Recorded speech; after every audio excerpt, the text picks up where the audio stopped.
Hi guys, இன்றைக்கி பிச்சு போட்டு கோழி வறுவல் எப்படி பண்ணுறதுன்னு சொல்லி பார்க்கலாம். அதுக்கு 1 கிலோ சிக்கனை வாங்கி வாஷ் பண்ணி குக்கரில் போட்டுக்கோங்க. கொஞ்சம் மஞ்சள் தூள், கொஞ்சம் உப்பு, 1/2 டம்ளர் தண்ணியை ஊற்றி ஒரு 3 விசில் விட்டு எடுத்துக்கோங்க. அது நல்லா ஆறுனதுக்கப்புறம் அதை சின்ன சின்னதாக பிச்சு போட்டு எடுத்து வச்சுக்கோங்க. ஒரு கடாயில் ஒரு 3 டேபிள் ஸ்பூன் எண்ணெய் ஊற்றிக்கோங்க.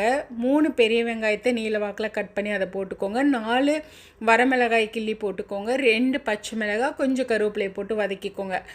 இப்போது நம்ம இஞ்சி பூண்டு பேஸ்ட்டையும் நல்லா தட்டி அதோடு ஆட் பண்ணிக்கணும். ஆட் பண்ணிவிட்டு ஒரே ஒரு தக்காளி, சின்ன தக்காளியாக கட் பண்ணி போட்டுக்கோங்க. போட்டுட்டு 1 டேபிள் ஸ்பூன் மிளகாய்த்தூள், 1 டேபிள் ஸ்பூன் மல்லித்தூள், 1/2 டேபிள் ஸ்பூன் கரம் மசாலா இதையும் போட்டு ஆட் பண்ணிவிட்டு நம்ம பிச்சு வச்சுருக்கோம் இல்லையா சிக்கன், அதையும் இதோடு போட்டு ஆட் பண்ணிக்கோங்க.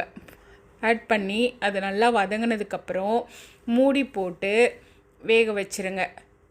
அதுக்கப்புறம் அதை நம்ம சிக்கன் வேக வச்சுருந்த தண்ணி இருக்கு இல்லையா, அதையும் அதோடு ஆட் பண்ணிக்கோங்க. ஆட் பண்ணிவிட்டு நல்லா வெந்ததுக்கப்புறம் அதில் 1/2 டேபிள் ஸ்பூன் மிளகுத்தூள் ஆட் பண்ணிக்கோங்க. மிளகுத்தூள் ஆட் பண்ணி சிம்மில் அது நல்லா சுண்டி வர வரைக்கும் மூடி வச்சு வேக வைங்க. லாஸ்ட்டாக அதில் கருவேப்பிலை, கொத்தமல்லி இலையை போட்டு இறக்குனிங்கன்னா சூப்பரான பிச்சு போட்ட கோழி வறுவல் ரெடி.